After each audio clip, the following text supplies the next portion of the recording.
नमस्कार। डीडी राजस्थान के इस विशेष कार्यक्रम जनादेश 2023 की आज की इस आखिरी कड़ी में आप सभी का स्वागत है। मैं हूं आपके साथ विकास सोनी। लोकतंत्र के सबसे बड़े उत्सव का शंखनाद राजस्थान में हो चुका है। 25 नवंबर को राजस्थान में चुनाव है, जिसका परिणाम 3 दिसंबर को आएगा। जनादेश जिसके साथ होगा उसी राजनीतिक दल की सरकार बनेगी। इन 200 विधानसभा क्षेत्रों में डीडी न्यूज राजस्थान की टीम पहुंची और जनता की क्या कुछ मुद्दे हैं, क्या कुछ समस्याएं, क्या कुछ राजनीतिक समीकरण हैं, उनके ऊपर हमने चर्चा की। पिछले 20-25 दिनों से हमारे लगातार जनादेश 2023 के नाम से प्रोग्राम चल रहे हैं। आज हम आखिरी पायदान तक पहुंचे हैं, जहां पर जनादेश 2023 के आज के इस आखिरी पायदान में हम राजस्थान की जो 200 विधानसभा क्षेत्र है, वहां पर क्या कुछ मुद्दे हावी हैं, क्या लोगों की समस्याएं हैं, क्या कुछ राजनीतिक समीकरण हैं जो बनते जा रहे हैं, जो बिगड़ते जा रहे हैं, इन्हीं सब पर चर्चा करेंगे। और इन पर चर्चा करने के लिए स्टूडियो में आज हमारे साथ खास मेहमान मौजूद हैं। आप बरसों से राजस्थान की पत्रकारिता को बड़े नज़दीकी तौर पर देखा है। आपने जनता के मुद्दों और समस्याओं को भी बड़े नज़दीकी से देखा है। उनसे आपका परिचय करवा देते हैं। आप हैं ब्रिजेश व्यास जी, वरिष्ठ पत्रकार हैं। सर, आपका इस प्रोग्राम में बहुत बहुत स्वागत है। आप हैं प्रताप राव जी, आप भी वरिष्ठ पत्रकार हैं, बरसों से राजस्थान की राजनीति को बड़े नज़दीकी से देख रहे हैं। इन दोनों से चर्चा को शुरू करेंगे, लेकिन उससे पहले देखते हैं राजस्थान की 200 विधानसभा क्षेत्रों पर यह विशेष रिपोर्ट। 16वीं राजस्थान विधानसभा के लिए 25 नवंबर को मतदान होगा। इस बार 199 विधानसभा सीटों के लिए वोटिंग होगी। राजस्थान में कुल 5,29,31,152 से अधिक मतदाता पंजीकृत हैं, जिसमें 2,74,74,849 पुरुष और 2,53,13,458 महिला मतदाता शामिल हैं। साथ ही प्रदेश में 624 ट्रांसजेंडर मतदाता हैं। यदि नए मतदाता की बात करें तो इस बार 22,71,647 हैं जो पहली बार वोट करेंगे। 2018 में कुल 4,77,89,000 मतदाता थे, जिनमें 2,49,61,000 पुरुष और 2,28,27,000 महिला मतदाता थे। 2023 में 80 से 100 वर्ष की उम्र के 11,72,260 मतदाता हैं। 100 वर्ष से अधिक उम्र के मतदाताओं की संख्या 16,849 है। दिव्यांग मतदाताओं की संख्या 5,60,425 है। सर्विस वोटर की संख्या 1,42,221 है। सबसे अधिक मतदाता झूटवाड़ा विधानसभा में 4,28,067 हैं और सबसे कम मतदाता किशनपोल विधानसभा क्षेत्र में हैं, जिनकी संख्या 1,92,641 है। वहीं सबसे अधिक महिला मतदाता झूटवाड़ा विधानसभा क्षेत्र में हैं, जिनकी संख्या 2,05,673 है। सबसे कम महिला मतदाता 91,896 किशनपोल विधानसभा क्षेत्र में हैं।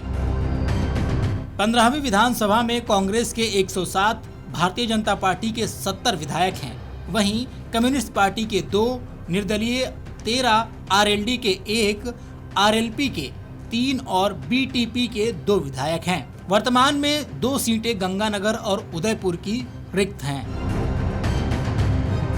महिला विधायकों की अगर बात करें तो विधानसभा में अभी 27 महिला विधायक हैं, जिनमें कांग्रेस की 15, भाजपा की 10, आरएलपी की 1 और 1 निर्दलीय महिला विधायक हैं।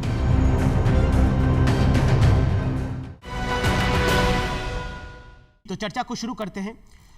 सर, आज़ादी के 75 साल हो गए। 75 सालों के बाद भी जब हमारी टीम वहां पर पहुंची, विधानसभा क्षेत्र 200 विधानसभा क्षेत्रों का दौरा किया, तब वहाँ के जो मुद्दे हैं वो मुद्दे अभी भी वैसे ही हैं। एक तो उनको पेयजल नहीं मिल रहा है, शिक्षा की व्यवस्था नहीं है, चिकित्सा उनको नहीं मिल रही है, सीवरेज लाइन की व्यवस्था नहीं। कुल मिला के मुद्दे आज़ादी के 75 साल के बाद में भी वैसे ही हैं। सर, क्या कहना चाहिए? देखिए, यूँ कहिए कि जितने भी ये चुनाव पीछे हुए जी, और आज़ादी के बाद से शिक्षा, चिकित्सा जी या सुरक्षा जी, सड़क, पानी, बिजली, ये वो मुद्दे हैं जो एंडलेस प्रोसेस है। यानी एक गांव के अंतिम छोर तक या आप कहिए कि अंतिम मतदाता तक पहुंचने थे, लेकिन हर चुनाव में ये मुद्दे जिंदा रहे। और हर सरकार ये दावा करती रही कि हमने बहुत बेहतर काम किया, सुशासन के नाम पर वोट मांगे गए, हर बार पिछले कामकाज के नाम पर वोट मांगे गए। और यही अगर आपकी टीम गई और वहाँ देखा तो यही ग्रास रूट की सच्चाई है, ज़मीनी हकीकत यह है कि वो बदलाव उतना नहीं हुआ जितने बदलाव की चर्चा सदन में बैठ के की जाती है या फिर इन चुनावी मंचों पर की जाती है या घोषणाएं की जाती है। लेकिन वो सारी घोषणाएं केवल घोषणाओं तक सीमित रहती है और जितना कहते हैं उसका कुछ हद तक आपको बदलाव नजर आता है। और यही वजह है कि जो जिस तस्वीर की आप चर्चा कर रहे हैं कि वो तस्वीर जो बदलनी चाहिए थी, वो चाहे वो पहला चुनाव रहा हो या अब आप इस 16वीं विधानसभा की बात कर रहे हैं, तो वो मुद्दे यथावत हैं, क्योंकि वो कितना उसमें क्रियान्वयन हुआ उसकी जो अगर प्रतिशत देखेंगे तो बेहद कम है। जी प्रताप जी, जब वहाँ की जनता से बात करी तो उनका कहना हमें कोई चांद तारे नहीं चाहिए, हमें कोई रॉकेट साइंस भी नहीं चाहिए, हम तो जहाँ रहते हैं वहाँ पर हमें शुद्ध पेयजल मिल जाए, रहने को अच्छा सा घर मिल जाए, जाने के लिए एक सड़क की व्यवस्था हो, सीवरेज लाइन की व्यवस्था हो, ये बेसिक मुद्दे हैं। विकास जी, बात तो सही है कि आज भी जनता की आवश्यकता वही बनी हुई है जी, और आज भी सबसे ज़्यादा डिमांड सड़क, पानी, बिजली, स्कूल, अस्पताल, यही एक बड़ा मुद्दा बन रहा है। लेकिन वास्तविकता ये नहीं है। देखिए, इस देश में जो 70 सालों से राजनीति करते आए हैं या लंबे समय तक यहाँ सत्ता की राजनीति करते रहे, लंबी पारियां जिन्होंने खेली, उन्होंने जनता को हमेशा अपने वोट बैंक के तौर पे कैद रखने के लिए इन मुद्दों को हमेशा बने रहने दिया। ये तो ऐसा क्या है, उनका प्रभावी समाधान नहीं किया। देखिए अब मैं एक बताता हूँ कि जल जीवन मिशन जी की हम बात करें कि एक टारगेट किया नरेंद्र मोदी ने कि जल जीवन मिशन में हर घर तक नल जाएगा जी, तो 70 साल बाद सोचने की क्यों जरूरत थी? जब ये सरकार आके 2014 में तय करती है कि हर घर को बिजली मिलेगी, बल्ब मिलेगा, तो ये 70 साल बाद सोचने की क्यों जरूरत है? हर गांव को सड़क मिलेगी, ये 70 साल बाद सोचने की क्यों जरूरत है? देखिए क्या है, राजनीति यहाँ ऐसे घूमी कि किस तरह से मतदाताओं को गुलाम बना के इन छोटे छोटे मसलों पर, क्योंकि जैसे जैसे लोकतंत्र आगे बढ़ता है तो निश्चित तौर पे ये हमारी आवश्यकताएं हैं, ये मुद्दे नहीं हैं। क्योंकि हम दुनिया में ताकतवर के तौर पे खड़े होना चाहते हैं। हर भारतवासी चाहता है कि हमारा मान सम्मान, अभिमान और स्वाभिमान वो दुनिया में बढ़े। हर बाप चाहता है कि उसका बेटा एक बहुत तरक्की करके आगे बढ़े। मुद्दे और बहुत सारे थे, लेकिन उन पर से ध्यान भटकाने के लिए कुल मिलाकर हमारे यहाँ की राजनीति, राजनेताओं और राजनीतिक दलों ने इन छोटे छोटे मुद्दों को लेकर लोगों को केंद्रित कर दिया, और यही कारण है कि आज भी ये मुद्दे बने हुए हैं। देखिए आप गए ये छोटे मुद्दे नहीं है, जनता की मूलभूत आवश्यकताएं हैं, पीने का पानी, बिन पानी सब कुछ सून है, पीने के पानी के लिए चुनावों की क्यों जरूरत है? जी, क्या पानी पीने के लिए किसी चुनाव का इंतजार करना पड़ेगा? बिल्कुल। क्या किसी की घोषणा पत्र का इंतजार करना पड़ेगा? पानी उसका अधिकार है। ये विडंबना ही रही तो है कि पानी उसका अधिकार है, वो मुद्दा नहीं बनना चाहिए, वो जरूरत है, उसको मिलना चाहिए। देखिए क्या है कि लेकिन राजनेताओं ने, राजनीति ने उसी को मुद्दा बना दिया, और आम मतदाता, आम जनता, गरीब जनता जो जिसको ये जरूरत थी वो केवल उन्हीं के बीच में लटक रही। दूसरी बात ये है कि देश में इन्हीं राजनीतिक दलों ने जातिवाद बढ़ाया, देश में इन्हीं राजनीतिक दलों ने तुष्टीकरण को बढ़ाया। जनता के मुद्दे थे कि क्यों भेदभाव किया जा रहा है, जनता के मुद्दे थे कि क्यों नहीं बराबरी की बातें हो रही, जनता के मुद्दे थे कि और जो आगे बढ़ने के जो अवसर हैं वो बाकी लोगों को क्यों नहीं मिल रहे। ऐसी सारी बातों से लोगों का ध्यान भटकाने के लिए इन मुद्दों पर ही केंद्रित कर दिया। पर मैं आपको एक चीज़ बताता हूँ, पिछले 10-20 सालों से स्थिति बदली है। बदली इसलिए है, एक तो एजुकेशन का लेवल ऊपर हुआ है, मतदाता सोचने लगा है, कम्युनिकेशन के साधन बने, टीवी से लेकर और जो कम्युनिकेशन के जो भी साधन बने, सोशल मीडिया भी आ रहा है, जागरूकता उन्होंने कहा है कि केवल यही मुद्दे नहीं हैं, मुद्दे और भी हैं। तो इसलिए हम धरातल पे जाकर जब गरीब जनता से पूछते हैं तो उसके लिए पानी की कमी जरूर रखती है, पर साथ में वो दो मुद्दों की बात भी करता है। तो इससे धीरे धीरे मुद्दे भी बदल रहे हैं, जनता भी जागरूक हुई है। सर, इतने सालों के चुनाव को आपने बड़े नजदीकी से देखा है, 2023 का चुनाव जो अब तक 15 विधानसभाओं के जो चुनाव हुए वो किस तरीके से अलग लगता है? देखिए, चुनाव में मैं समझता हूं कि जो कुछ बदलाव आया वो अगर राजनीतिक तौर पर देखें तो जुबान की कड़वाहट शायद पहले इतनी नहीं थी जितनी इन चुनावों में नजर आ रही है। उसके अलावा एक और बात जो है वो ये है कि शब्दों का अर्थ कब खो जाता है, जब उन शब्दों के साथ आप सामंजस्य नहीं बिठाते या उन शब्दों के साथ आप काम नहीं करते, तब इस बार एक नई चीज आई, गारंटी। क्यों देनी पड़ रही है, गारंटी शब्द क्यों आया? आप काम करते हैं तो गारंटी की बात क्या आई? संकल्प पत्र जी, फिर घोषणा।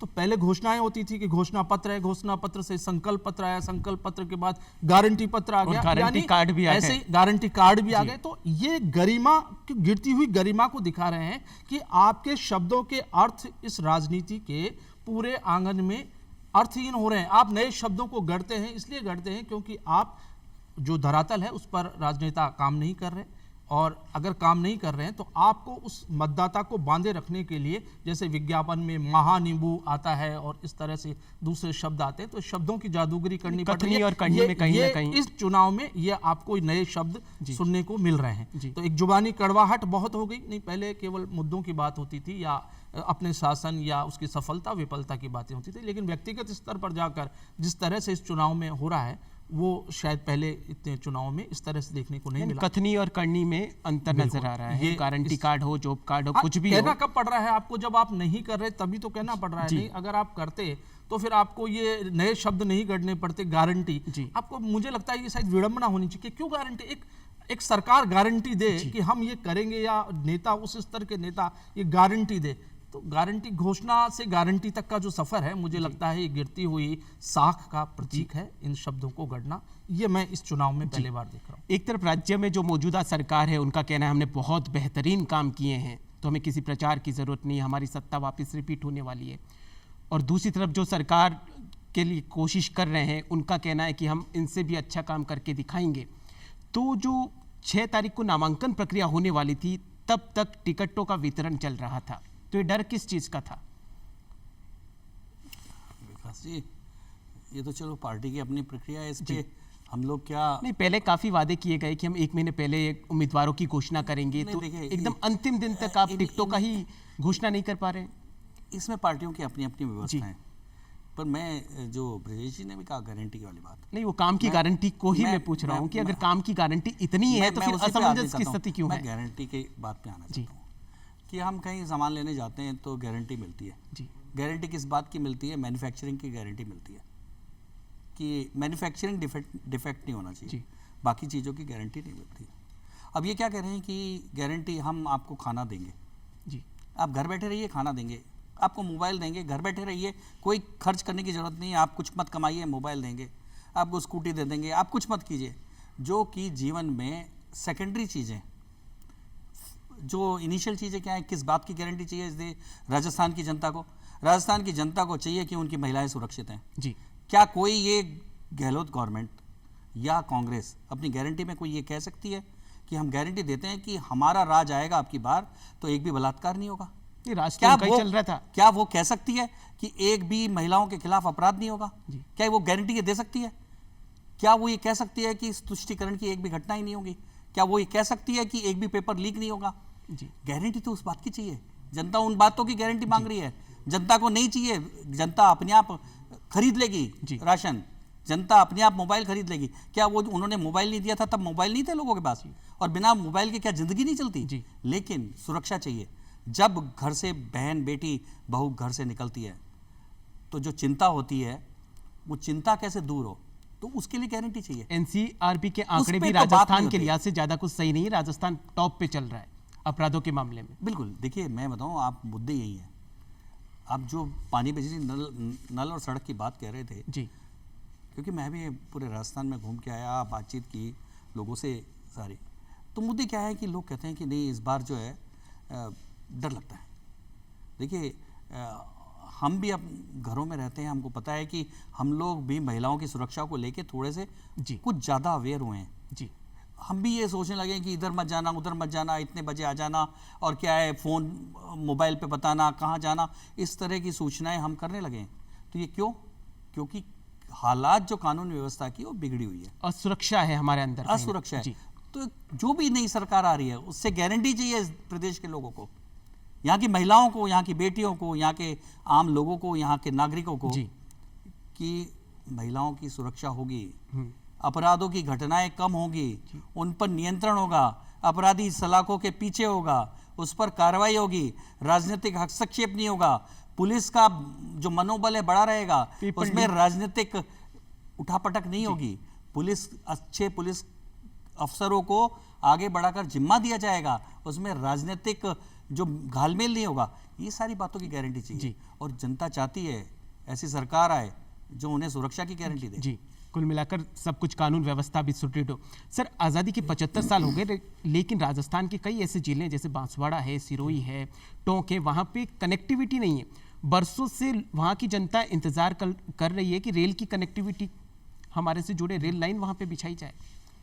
ये न केवल और ये मुद्दे रहे, चुनावी मुद्दे रहे, जो भी वहाँ पे उम्मीदवार आता है वो इस पे बात करता है, लेकिन वो फिर भी अभी भी इंतजार है उनका। यही हम कह रहे हैं ना कि जो अभी हम बात कर रहे थे उसी के क्रम में अगर बात करें, गारंटी किस चीज़ की चाहिए? मतदाता को गारंटी चाहिए कि जो आप कह रहे हैं वैसा कर देंगे, इस बात की गारंटी चाहिए जी। और अगर आप वो नहीं करते हैं तो चाहे सरकार कोई भी हो, लेकिन ये स्थिति जो आप कह रहे हैं कि रेल का वादा रहा हो, कई क्षेत्र आज भी राजस्थान के ऐसे हैं जो कनेक्टिविटी के लिहाज से, रेलवे के लिहाज से अछूते हैं, मुख्य धारा से भी मुख्य धारा से कटे हुए, क्योंकि विकास वहीं पहुंचता है जहां कनेक्टिविटी हो, उसके साथ जुड़ी हुई चीज़ है।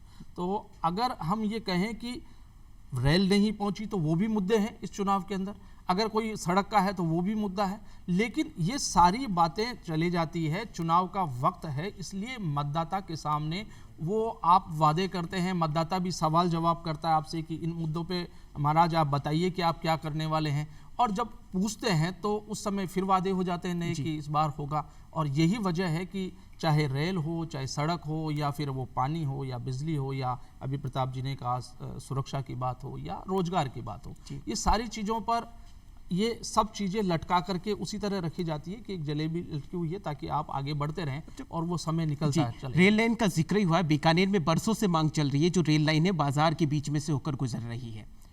इतने उम्मीदवार आए, कितने चुनाव जीते, चलते गए, लेकिन वो रेल लाइन अभी भी वैसे ही बनी हुई है। हाँ नहीं, बिल्कुल ये विकास जी, ये बात तो सही है, क्योंकि बीकानेर में भी रहा हूं। सबसे बड़ा बीकानेर की जनता का सबसे पहले ही जब प्रश्न पूछते हैं क्या मुद्दा है, सबसे पहले यही बताते हैं। बिल्कुल सही बात है, न्यूसेंस है। मुझे लगता है कि वहाँ के राजनीतिक नेतृत्व में कमी है, और कहीं ना कहीं जनता भी अपने नेतृत्व को जो है दबाव डालने में विफल रही है, और कहीं ना कहीं राज्य सरकार और केंद्र सरकार के बीच तालमेल की भी कमी हो सकती है। लेकिन निश्चित तौर पे ये एक बड़ा मुद्दा है, क्योंकि बीकानेर जैसा जो बड़ा शहर बहुत फैलता जा रहा है, उसके बीचों बीच वो एक प्रकार से ऐसी दीवार बन गई है, चीन की दीवार की तरह, कि पूरी यातायात पूरा तरीके से अव्यवस्थित हो गया है। नहीं, निश्चित तौर पे ये मुद्दा है, इसको हल होना चाहिए। लेकिन मैं चुनाव की दृष्टि से अगर कही जाए जी, तो चुनाव में कोई बहुत बड़ा मुद्दे ये ऐसे इसलिए नहीं बनते कि देखिए, चुनाव में अब बीकानेर की बात करें पर्टिकुलर, वहाँ जातिवाद बड़ा मुद्दा बन जाता है। तो थोड़ी देर पहले जागरूकता का जिक्र किया, तो अब जनता भी जागरूक हो गई। सबसे पहले वो यही पूछती है, जो भी उम्मीदवार प्रचार में भी जा रहे हैं, कि भाई इसका क्या करें। नहीं, वो बात तो सही है विकास जी, आपने कहा कि ये मुद्दा है। लोग जब हम पत्रकार जाते हैं विशेषकर, तो क्या मुद्दे हैं? वो रेल लाइन हटनी चाहिए। और जब वोट देने जाते हैं, अरे नहीं ये तो अपनी जाति का है। देखिए, हमें ये दोनों भी समझना पड़ेगा कि ये मुद्दे कुछ होते हैं और जीत कुछ कोई जाता है, चर्चा कुछ हो जाती है और मुद्दा कुछ बन जाता है। तो बेसिकली क्या है कि दिक्कत जो आ रही है, ये रेल लाइन का मुद्दा बहुत लंबा मुद्दा है।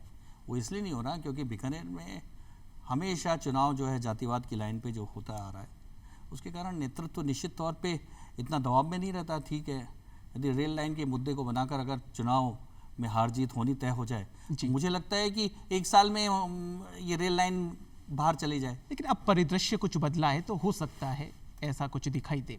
सर, गजेंद्र सिंह जी शेखावत ने अपनी एक स्पीच में कहा है कि हम संतुष्टिकरण चाहते हैं, और जो कांग्रेस है वो तुष्टिकरण की राजनीति कर रही है।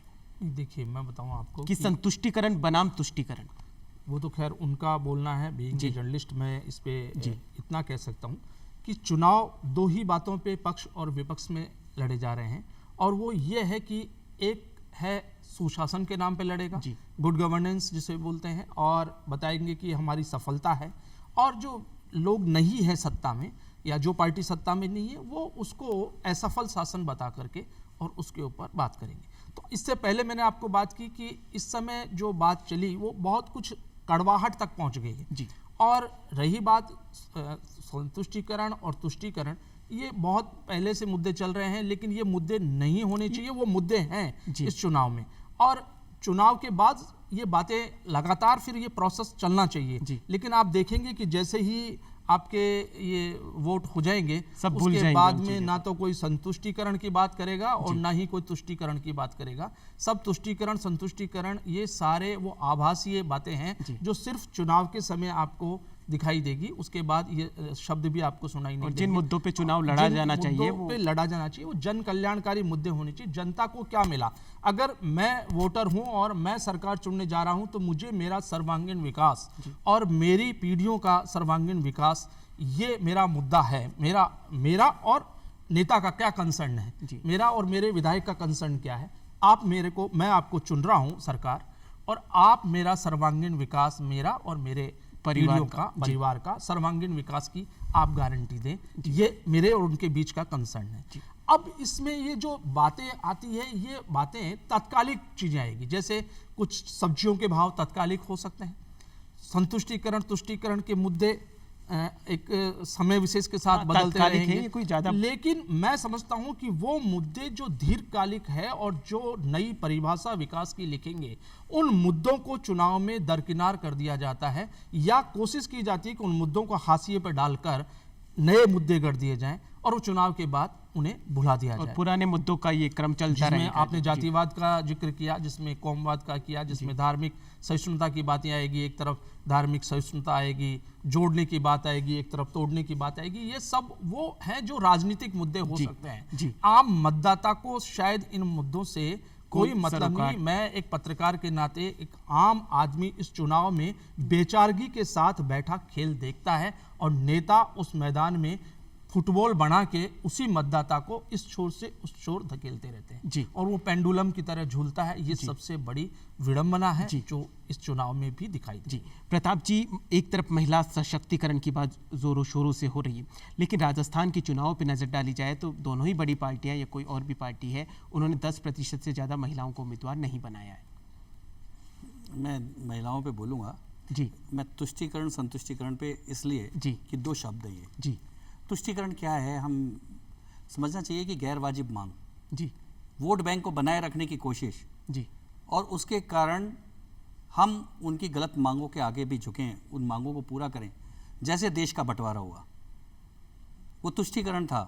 केवल एक धर्म के लोगों को तुष्टिकरण करने के लिए इस देश को बांट दिया गया 1947 में। ये तुष्टिकरण था। संतुष्टिकरण क्या है कि हम वाजिब मांगों को सही ढंग से राष्ट्र हित में पूरा करें, वो संतुष्टिकरण है। इसलिए शब्द बहुत गहरे हैं, समझने की जरूरत है। जनता को आज समझने की जरूरत है कि तुष्टिकरण और संतुष्टिकरण के अंतर को समझने की जरूरत है, बहुत जरूरी है। आप महिला वाली बात कह रहे थे, निश्चित तौर पे ये हमारे लिए बड़ा एक चैलेंज है कि पार्टियां कहती कुछ हैं, करती कुछ हैं। इस बार सबने सोचा था कि जब 33% आरक्षण की बात करें 2029 में 33%, तो अभी से महिला नेतृत्व को आगे बढ़ाने की शुरुआत हो जाएगी। कम से कम 15-20% महिलाएं ऐसी आएंगी तो अगले जब चुनाव होंगे तो उनको डबल कर दिया जाएगा। लेकिन इस बार पिछली बार की तरह ही उतनी ही महिलाओं को टिकट मिला है।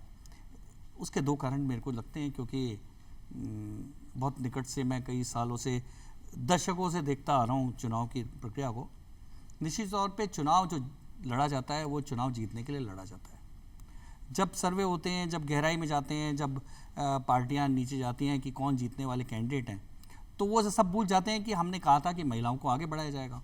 वो कहते हैं कि जीतेंगे कैसे, सरकार तो तभी बनेगी। तो सरकार बनाने के लिए जीतने वाले कैंडिडेट की जब बारी आती है तो महिलाएं पीछे रह जाती हैं। देखिए, तो इसलिए शुरुआत कहाँ से करनी होगी? 2029 में जब ये लागू होगा 33% आरक्षण, तो मुझे लगता है कि आज से महिलाओं को धीरे धीरे नेतृत्व में, पार्टियों के नेतृत्व की बागडोर उनको सौंपनी पड़ेगी और उनको एस्टेब्लिश करना होगा। तभी जाके वो 2029 के चुनाव में मजबूत महिला नेतृत्व हमको मिल पाएगा, लड़ने लायक नेतृत्व। तो इसलिए मुझे लगता है कि इस बार भले ही कमी रह गई हो सकता है कि पार्टियों ने सोचा नहीं हो, लेकिन 29 की तैयारी अब उनको शुरू कर देनी चाहिए, क्योंकि 29 में तो उनकी मजबूरी होगी क्योंकि पुरुष को तो लड़ा ही नहीं सकते, वहाँ से लड़ाना महिला को होगा। तो इसलिए अभी से उनकी तैयारी शुरू कर दें, ये पार्टियों को सलाह है और दूसरा महिलाओं को भी सलाह है, क्योंकि उनके लिए तो आगे बढ़ने का बड़ा मौका है। और निश्चित तौर पे जो अपने आप को एक कमज़ोर समझ रही थी महिलाएं, अब सामाजिक क्षेत्र में, राजनीतिक क्षेत्र में एक कदम आगे बढ़ सकती हैं, छलांग देश के लगा सर्वोच्च पद पे, राष्ट्रपति के पद पे महिला बिल्कुल है।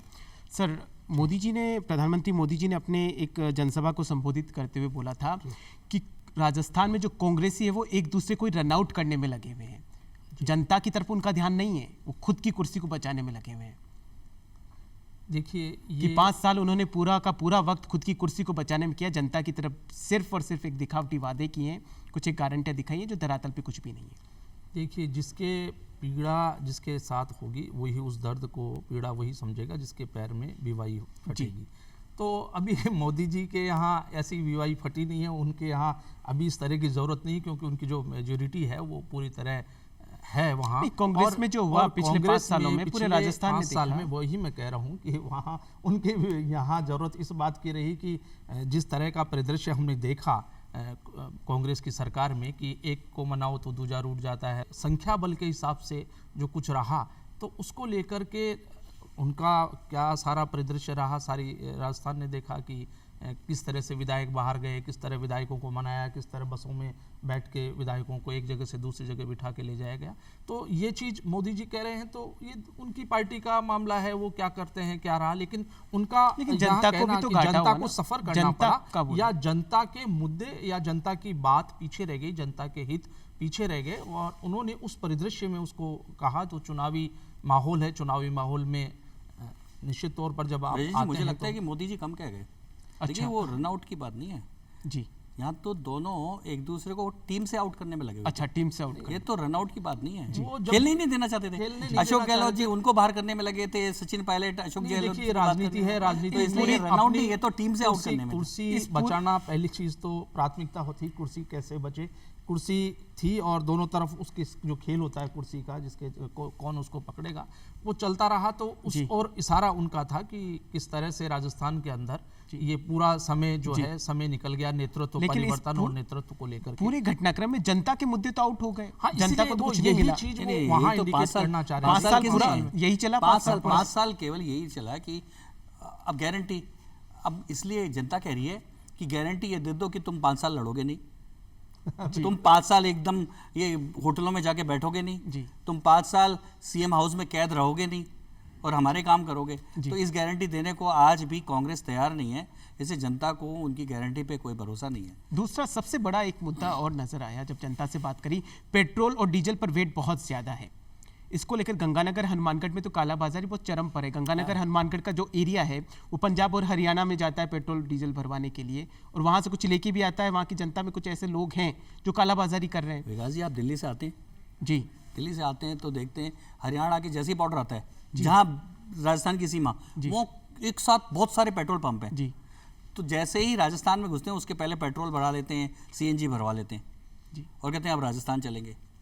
तो कई बार लगता है कि जैसे राजस्थान में तो पेट्रोल और डीजल है ही नहीं जी, और सारे के सारे आप फिर आपको राजस्थान के अंदर आपको बहरोड तक कोई पेट्रोल पंप नहीं दिखाई देगा जी। क्यों? क्योंकि वहाँ के पेट्रोल पंप कोई बिल्कुल घाटे की हालत में आ चुकी है। ऐसी हालत पूरे बॉर्डर की है। राजस्थान में ये बताता है कि राजस्थान में इनके पड़ोसी राज्यों के बनस्पत इतना ज़्यादा वेट है और उसके चलते कितना महंगा पेट्रोल। हम देखिए, मैं क्योंकि आधा समय दिल्ली भी रहता हूँ जी, तो मुझे लगता है कि दुनिया के महंगे शहरों में से दिल्ली एक है, पर चर्चा ये है कि राजस्थान उससे भी महंगा है। जयपुर में लिविंग कॉस्ट जो है वो दिल्ली से भी महंगा हो जाता है। क्यों?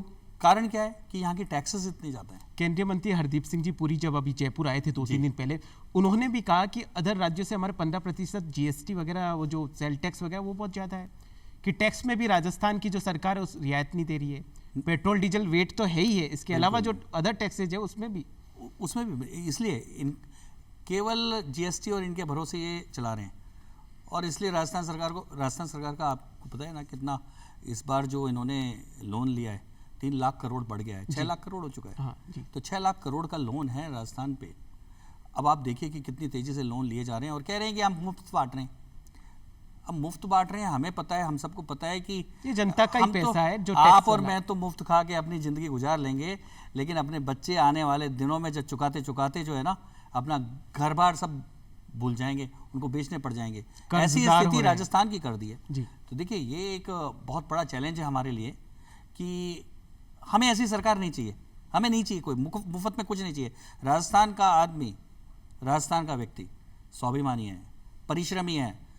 दुनिया में जाकर मारवाड़ी जब दुनिया में व्यापार कर सकता है, दुनिया को खिला सकता है, दुनिया को पिला सकता है, आज सारी आर्थिक ताकत भारत की मारवाड़ियों के जब हाथों में है, तो ऐसे में राजस्थान भूखा नंगा क्यों बताया जा रहा है? राजस्थान कोई भूखा नंगा है जो इनके भीख पर पड़े? जी। हम नहीं है। हमें क्या चाहिए? हमें उद्योग धंधे चाहिए, हमें काम चाहिए, हाँ, संसाधन दे हमें दीजिए रोजगार माहौल के। चाहिए, हमें भ्रष्टाचार से मुक्त एक राजस्थान चाहिए। हम सब कुछ करने को तैयार हैं। हम अपने परिश्रम से, पसीने से हम राजस्थान को हरा भरा कर देंगे, सरसब्ज कर देंगे, समृद्ध कर देंगे। लेकिन ऐसी सरकार तो आए। जी ब्रजेश जी, डूंगरपुर, बांसवाड़ा, प्रतापगढ़, कोटा वाला जो एरिया मध्य प्रदेश को भी छू रहा है, गुजरात से भी छू रहा है, तो वहाँ की अधिकतर जो लोग हैं वो पलायन कर रहे हैं। दोनों राज्यों की बॉर्डर वही है, संसाधन भी वही है। एक राज्य की सरकार उन संसाधनों का उपयोग नहीं ले रही है, जबकि दूसरा जो उन पड़ोसी राज्य गुजरात है, मध्य प्रदेश है या हरियाणा है, वो उसी माहौल में रहते हुए संसाधनों का बेहतरीन उपयोग कर रही है। देखिए, मैं तो खैर इस बात से तो आपकी मुझे तो नहीं समझ में आ रहा है कि इतना बड़ा पलायन, जनता कोई से बहुत बात बड़ा करी मुद्दा तो है। पलायन वो जाते रहते हैं। ऐसे अगर आप इसको पलायन कहेंगे तो यहाँ गाय लेकर के और गाँव से गाय लेकर के चरने के लिए बाहर जाती है डांग क्षेत्र में। ऐसे ही रोजगार के लिए आज से नहीं, बरसों से, 50 वर्षों से, 60 वर्षों से, बल्कि कहीं से कि अपने अपने रोजगार के लिए कोई अहमदाबाद जा रहा है, कोई मुंबई जा रहा है। और मारवाड़ी तो खास तौर पर इस चीज के लिए कि वो अपने रोजगार के लिए जाते रहे। नहीं, इतनी दूर की बात नहीं करें, सिर्फ बॉर्डर एरिया की बात कर रहे हैं। ये चलता रहता है। कुछ जहाँ कुछ एक संसाधन- इंडस्ट्री है जो बिल्कुल। राजस्थान से वहां पे ट्रांसफर हो गई कुछ है। लोग वहां से यहाँ आते हैं, बिहार से भी लोग यहाँ आ रहे हैं, तो कभी यहाँ से वहां जाते हैं। ये नहीं है बात। मैं अभी आप ही से संदर्भ में बात कर रहा था कि चुनाव में इस बार अच्छी बात ये रही कि महंगाई भी चर्चा का विषय बनी, और महंगाई पर चर्चा हो रही है, ये सबसे बड़ी बात है। जब जनकल्याणकारी सरकारों की आप बात करते हैं, तब आप केंद्र के अंदर उस आम आदमी को देख करके, और उसका मेडिकल ट्रीटमेंट हो, उसकी शिक्षा हो, उसके चिकित्सा हो, इन सारी चीज़ों को आपको देखना पड़ेगा। आप उसको इस हवाले नहीं कर सकते कि आप विकास स्वयं में विकास कीजिए और उद्योग धंधे लगा दें। नहीं, ये जनकल्याणकारी सरकार के लिए जब सामाजिक परिवेश की बात करेंगे तो सामाजिक सुरक्षा बेहद जरूरी चीज़ है। और सामाजिक सुरक्षा के लिए अगर आपका ट्रीटमेंट फ्री किया जा रहा है या आपको शिक्षा के अंदर रियायत दी जा रही है, तो ये अधिकार है उस मतदाता का, उसको मिलना चाहिए। ये अगर कोई भी बात कह करके इस तरह से कहा जाए कि ये रेवड़ी है, तो महाराज ये अगर रेवड़ी है और उसको शिक्षा, चिकित्सा और ये सारी चीज़ें, सुविधाएं अगर उसको देनी पड़ेगी, तो ये उसका अधिकार भी है। आपको उसका सर्वांगीण विकास करने के लिए आपका कर्तव्य संकल्पित हैं जी। और आपको करना होगा। आप हाथ नहीं हटा सकते। इसलिए मैं कह रहा हूं कि इस बार महंगाई पर चर्चा हुई। एक आदमी को चारों तरफ से आप बंद करके और कसे जा रहे हैं महंगाई की कसौटी पर, और आम आदमी उस महंगाई की कसौटी पर बेहद परेशान है। तब क्यों मुद्दा बना महंगाई? क्यों मोदी जी यहां आकर के अब कह रहे हैं कि पेट्रोल और डीजल के रेटों की समीक्षा होगी, दरों की समीक्षा होगी? इसलिए कहना पड़ा। ये बेहद और अच्छी चीज़ है इस चुनाव की कि वो लोग और उच्च पदों पर बैठे वो लोग, प्रधानमंत्री जी को अगर ये बात कहनी पड़ रही है, तो ये मतदाताओं का दबाव है। और मैं इसे शुभ संकेत मानता हूं कि इस चुनाव के अंदर कि उनको ये कहना पड़ा, जो पिछले 3 साल से वो इस पे जुबान नहीं खोल रहे थे कि पेट्रोल और डीजल पर किस तरीके से उस आदमी को दबाया जा रहा था, उसका कचूमर निकल रहा था महंगाई की वजह से। उस पे कहा कि इसकी समीक्षा होगी, तो समीक्षा प्रताप कीजिए। जी। और अगर ये जीएसटी और इसका मुद्दा है, तो केंद्र सरकार अपने स्तर पर कम नहीं कर सकती क्या? करना चाहिए, इनको भी करना चाहिए। और हम मतदाता की बात करते हैं, दोनों तरफ से बढ़ानी दोनों को चाहिए। करना जी। चाहिए। केवल आप बोल उनके खाते में डाल दो कि जीएसटी कम कर दो, क्यों? वाई शुड आप क्यों नहीं करेंगे? जी। आप भी कीजिए ना। आप अगर वहां अंतर्राष्ट्रीय स्तर पर जब पेट्रोल डीजल की दरें कम हो रही थी, तब आप हाथ पर हाथ धरे और कुल चुप मिलाकर पेट्रोल डीजल में GST नहीं है। दोनों को सामंजस्य GST में बनाना नहीं है पड़ेगा। पेट्रोल जीएसटी से बाहर है पेट्रोल। मैं वही बता रहा हूं। तो जी, आप उसमें वो केवल नहीं है, वो केवल वैट जो है है उसमें केवल। वेट पे, या आप केवल उनके सहारे नहीं, ये बोल दोनों तरफ आपने है। महंगाई का वैट जिक्र में किया केंद्र सरकार ने वैट में कम किया है, जी, और लेकिन उस राजस्थान अनुपात में सरकार ने राज्य बढ़ा दिया। उस अनुपात में जैसे ही केंद्र सरकार ने कम किया, राज्य सरकार आगे बढ़ा चली दिया। गई। खैर,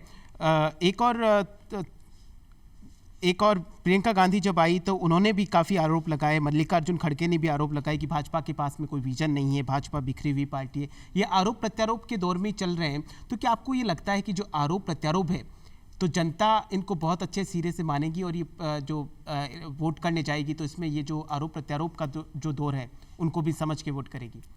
देखिए क्या है कि नेता आते हैं, जनसभा को बड़े बड़े मतलब वादे किए जाते हैं। नेता आते हैं जी, अपन लोग कवरेज पे जाते हैं जी, कैमरे वैमरे लगाते हैं, आधे घंटे कम से कम बोलते हैं। जी, तो आधे घंटे क्या बोले, कुछ देर तो वो अपनी बातें बोल लेंगे, ये गारंटी वो गारंटी, फिर बाद में कुछ टाइम तो ये पास करना ही होगा ना जी, कि इसके आरोप, ये काला, ये गोरा, ये पीला, ये नीला। देखिए ये तो, लेकिन जनता समझती ये है, भूमिका निभाती लेकिन जनता समझती है, जी, जनता समझती है कि चुनाव के दौरान जो भी पॉलिटिशियन पे, विशेषकर मैं कह रहा हूँ कि पॉलिटिशियन कोई आरोप लगाता है तो लोग कहते हैं हाँ यार पॉलिटिशियन है। देखिए इसलिए इसको बहुत सीरियसली नहीं लेना चाहिए, दिल पे भी नहीं लेना चाहिए। जी, ये तो आई गई बात है, चुनाव में आती रहती है जाती रहती है। किसी ने कोई आरोप लगाया तो हाँ एक फिल्म के एक डायलॉग की तरह आके खिसक गई, वो उससे ज़्यादा जी, इनकी कोई ज़्यादा महत्व मैं नहीं देता। जी। दोनों ही पार्टियों को बागियों से कितना खतरा है? कहीं कहीं पर तो स्थिति ऐसी है कि हमें तो अपनों ने लूटा, गैरों में कहाँ दम था, मेरी कश्ती वहाँ डूबी जहाँ पानी कम था। देखिए मैं आपको बागियों से पहले एक बात बताना चाहता हूँ कि आखिर में बागी क्यों हुए जी, दोनों ही पार्टियों में। तो हम लोकतंत्र को और मैं पॉलिटिक्स को बहुत निकट से देख रहा हूँ, पॉलिटिकल पार्टी की ऑर्गेनाइजेशनल एक्टिविटी को भी जानता हूँ, उस हिसाब से कहता हूँ दोनों ही पार्टियों में अनुशासनहीनता बढ़ती जा रही है। अनुशासनहीनता बढ़ने के कारण वहाँ स्वयंभू दावेदारों की संख्या भी बहुत बढ़ती जा रही है, क्योंकि विचारों का असर कम होता जा रहा है, व्यक्तिगत आकांक्षाएं, महत्वाकांक्षाएं और उत्कंठाएं वो बढ़ती जा रही हैं। व्यक्तिगत महत्वाकांक्षाएं बढ़ गई है। तो क्या होता है कि जब मुझे तो एमएलए बनना है, जी, विचारधारा नहीं, पार्टी चाहे भाड़ में जीते या हारे, तो वहाँ क्या होता है कि आदमी विद्रोही भी हो जाता है, बागी भी हो जाता है, सब हो जाता है। पर मैं आपको दूसरी बात बताता हूँ कि जब आदमी पार्टी में काम कर रहा होता है तो उसके साथ जो लोग जुड़ते हैं वो विचारधारा के कारण जुड़ते हैं। वो इसलिए नहीं जुड़ते कि हाँ ये प्रताप जी हैं तो इनके साथ चलते हैं, प्रताप जी इस विचारधारा के हैं, चलो हम इनके साथ चलते हैं। प्रताप जी ने विचारधारा बदली तो लोग भी उनके छूट साथ जाते में हैं। छोड़ के चले। तो इसलिए बागी जरूर खड़े होंगे, बागियों में कुछ ऐसे हो सकते हैं जो प्रैक्टिकली अपनी जाति के कारण या अपने खुद के दूसरे तरह के काम के कारण मजबूत हों, लेकिन ओवरऑल जहां देखा जाए, पूरे राजनीतिक परिदृश्य को देखा जाए, बागी सरकार का भविष्य या सरकार का भाग्य तय नहीं कर पाएंगे। जी, सरकार का भाग्य और भविष्य राजस्थान की जनता तय करेगी कि किसकी सरकार बननी है और किसको सरकार में लाना है। ये बागी एक दो क्षेत्रों में या अपने 2, 4, 5, 10, 20 क्षेत्रों में इधर उधर कर सकेंगे, करने की कोशिश होगी, लेकिन कुल मिलाकर सरकार उसी कुछ की न कुछ बनेगी। राजनीतिक समीकरण बदलते हुए नजर, कुल मिलाकर सरकार उसकी बनेगी जनता जिसके साथ में। सर इस चुनाव में ये भी देखने को मिला है, हालांकि हमेशा देखने को मिलता है, जो सेंटर में जैसे एनडीए गठबंधन की बात करी जाए तो एनडीए गठबंधन में जो केंद्रीय स्तर पर एक है वही राजस्थान में एक दूसरे के सामने खड़े हैं, दूसरी पार्टी में भी ठीक वैसा ही है, वहां पर तो एक है लेकिन यहाँ पर एक नहीं है। वो इसलिए है कि ये विधानसभा का चुनाव है, वो जिस लेकिन विचारधाराओं को देखते हुए वो एक हुए। बात में आपको इस चुनाव की एक और खासियत, जैसे जैसे प्रताप जी आगे ला रहे हैं वैसे वैसे कुछ चीजें बहुत अच्छे से आ रही है कि इस चुनाव में क्या खास है। तो मुझे याद आ गया प्रताप जी की बात से, इस चुनाव में एक खास बात और है कि बागियों की बात चली तो वो विचारधारा को महत्व नहीं दे करके व्यक्तिगत अपनी महत्वाकांक्षाओं को महत्व देकर मैदान में आ गए। तो पार्टियों को भी इस बार बहुत बड़ा ट्रेंड बदला हुआ है कि उन्हें जिताऊ उम्मीदवार चाहिए, भले ही इस पार्टी से तू 12 घंटे पहले आ जा या 8 घंटे पहले आ जा। तो ये ऐसे ही हो गया जैसे मोबाइल कंपनियों के सिम आप एक्टिवेट पोर्टेबल कर सकते हो, ऐसे प्रत्याशियों की भी पार्टी पोर्टेबिलिटी की सुविधा इस बार खूब ली है। और पार्टियों ने भी उनका वैसे ही जैसे कंपनियां स्वागत करती है वैसे स्वागत किया है कि विनिंग कैंडिडेट होना चाहिए। कई बार तो ऐसा 10 तक गाली दी हो तो दी हो, सरकार भी कर जाएंगे, शाम को पार्टी में शामिल हो रहे हैं, सुबह उनको टिकट मिल रही है। प्रत्याशी को तो एमएलए बनना है और सरकार को अपनी सरकार बनानी है। सरकार तो पोर्टेबल नहीं है। अब सरकार पोर्टेबल, अगर ऐसे लोग आएंगे तो आप मान लो कि वो भी पोर्टेबल हो जाएंगे। जनता के लिहाज से सबसे बड़ा घाटा होगा। ये सबसे बड़ी चुनाव, जनता स्थायित्व चाहती है और अगर ऐसे ही पोर्टेबिलिटी चलती रही, पोर्टेबिलिटी इधर से उधर, तो विचारों का तो इसमें इस बार अगर सबसे बड़ा हवन किसी चीज का हुआ है तो पार्टियों का भी वैचारिक तल पर इसमें स्वाहा हो गए और प्रत्याशियों ने भी ज्यादातर ने अपने सारे जो निष्ठा थी उसको स्वाहा करके वैचारिक क्रांति कहीं ना कहीं दब सी गई है। लेकिन सारी चीज पार्टियों के लिए हो गई, जिताऊ कैंडिडेट हो और कैंडिडेट के लिए है कि पार्टी का टिकट हो, भले ये दे या ये दे। हम विचारों के आधार पर जब राजनीति नहीं करते, जब हम ठोस कार्यक्रमों के आधार पर राजनीति करते, जब हम जनता के लिए नहीं अपनी कुर्सी के लिए राजनीति करते हैं, तब ये सारी परिस्थितियां पैदा होती हैं। देखिए, कुर्सी चाहिए मेरे को किसी भी हालत में, तो तब ये ऐसी परिस्थितियां पैदा होती हैं कि जैसे राजेश जी ने कहा कि पोर्टेबिलिटी भी लागू हो जाती है। तो ये हमारे लोकतंत्र के लिए चुनौती भी है, समस्या भी है, और जनता के लिए एक सबसे बड़ा निर्णय करने के लिए मुश्किल की घड़ी भी है जी कि आखिर में ऐसी परिस्थितियों में हमें बेहतर चुनाव करने की ज़रूरत है। हम कैसे ऐसे लोगों का चुनाव कर सकें जिनके बारे में पता हो कि आखिर में आने वाले समय में उनका विजन क्या है, राजस्थान को लेकर, हमारे प्रदेश को लेकर और हमारी जनता को लेकर वो कैसे आगे बढ़ाना चाहते हैं, कैसे आगे बढ़ाना चाहते हैं। इस तरह निर्वाचन के लोगों के तो कोई विचार नहीं होते। निर्वाचन विभाग ने भी बहुत बड़ा काम किया इस बार, एक नए तरीके से काम किया है कि आपराधिक रिकॉर्ड वालों को अखबार में, प्रिंट में देना, अखबार में हो या टीवी पे अपना विज्ञापन देना होगा। लेकिन आगे क्या होगा, जनता को दिखाने के लिए किया गया कि इनका आपराधिक रिकॉर्ड है, जनता एक तरीके से पूरा विश्लेषण कर सके उनके बारे में।